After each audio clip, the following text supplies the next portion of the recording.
Both the most attacking world champion in history and the most aggressive player of the modern era come from a very small nation. Tal and Shirov were both born in Riga. That's not a coincidence, that's a chess tradition, built on an opening grandmasters called wrong. The same opening that beat Capablanca and Fischer. This is a story of the Latvian Gambit. But before the name story, how the opening itself looks on the board. White starts with e4, black continues with e5, then white plays a very common move knight to f3, and then black starts the Latvian Gambit with the move f5. Offering a pawn, not one, but two of them, to white. Most players take one or the other, and then neither side is entirely sure what's happening. That's the Latvian Gambit. Not a careful opening, not a safe one. An opening where black says, I would rather create a fight I don't fully understand than play a position where you are better prepared than me. A deep, dark forest, in Tal's words. So, what's the story behind the name? The opening is 500 years old. Latvia is not.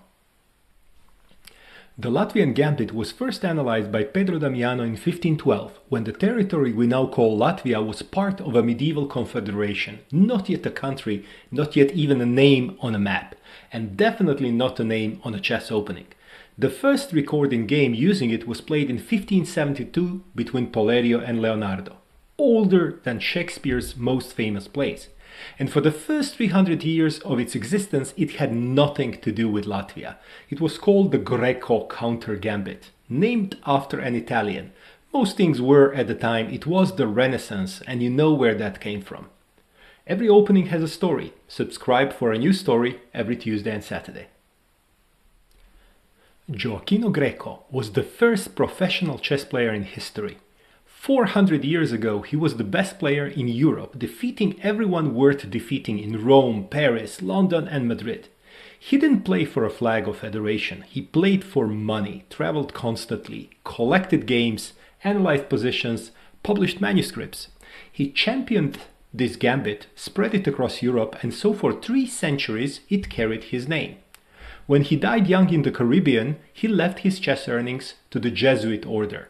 No fixed country, no national identity to defend. A chess mercenary whose mark on the game outlasted him by 300 years. And then a small Baltic nation quietly took his opening and put their name on it instead. Kārlis Bētiņš was born in Latvia in 1867. He was not a professional chess player, he was a music composer. But somewhere along the way he became obsessed with f5. This aggressive, chaotic and objectively dubious pawn push, and he devoted the better part of his life to defending it. When an Austrian grandmaster named Albert Becker published an analysis dismissing the gambit, Bētiņš didn't write an angry letter as an artist would. He reacted as a chess player and published one of his own games. Here is my evidence. Here is what you missed. He spent 76 years on this earth, most of them trying to prove that an opening the chess world had written off was worth playing.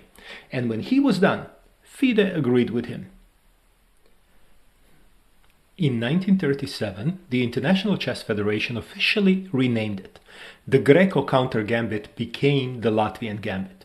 A small group of players from a small country had lobbied the chess world to put their nation's name on a 400-year-old opening, and won. That almost never happens.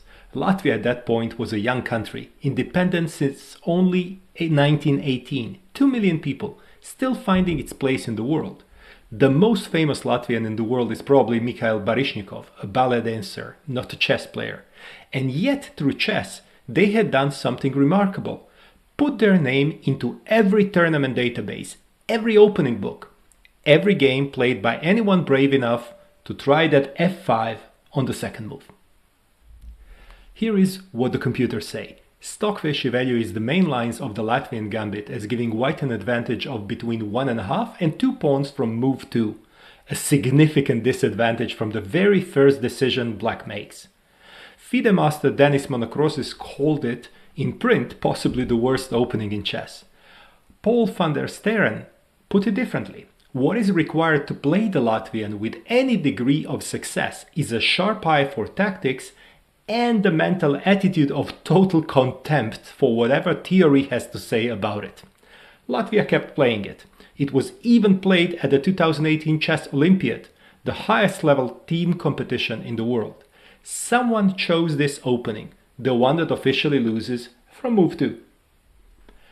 The Latvian Gambit has claimed two of the greatest players in chess history. Bobby Fischer walked into the chaos this opening creates and never found his way out.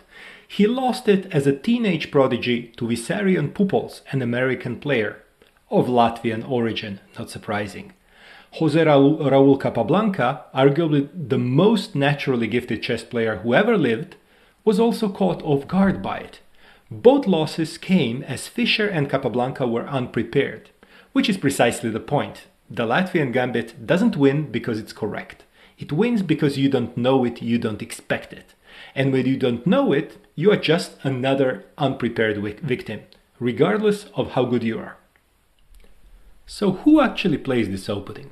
The most devoted players have always been Latvians, and two of the greatest attackers in chess history were born there. Mikhail Tal, the magician from Riga being the capital of Latvia, was the 8th world champion. He played chess the way the Latvian Gambit wants to be played, dragging opponents into positions so sharp, so complicated, so tactically alive, that preparation became irrelevant. Tal once said he wanted to take his opponent into a deep dark forest where 2 + 2 = 5. The Latvian Gambit is that forest. Alexei Shirov, perhaps the most ferociously creative player of the modern era, carried the same tradition. Latvian by birth, terrifying by chess nature. Quite pleasant in person, in fact, I met him once.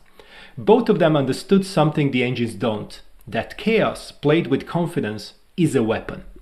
There is still a Latvian Gambit World Championship, run by correspondence, where players devote days to analyzing each move of an opening the engines have already dismissed.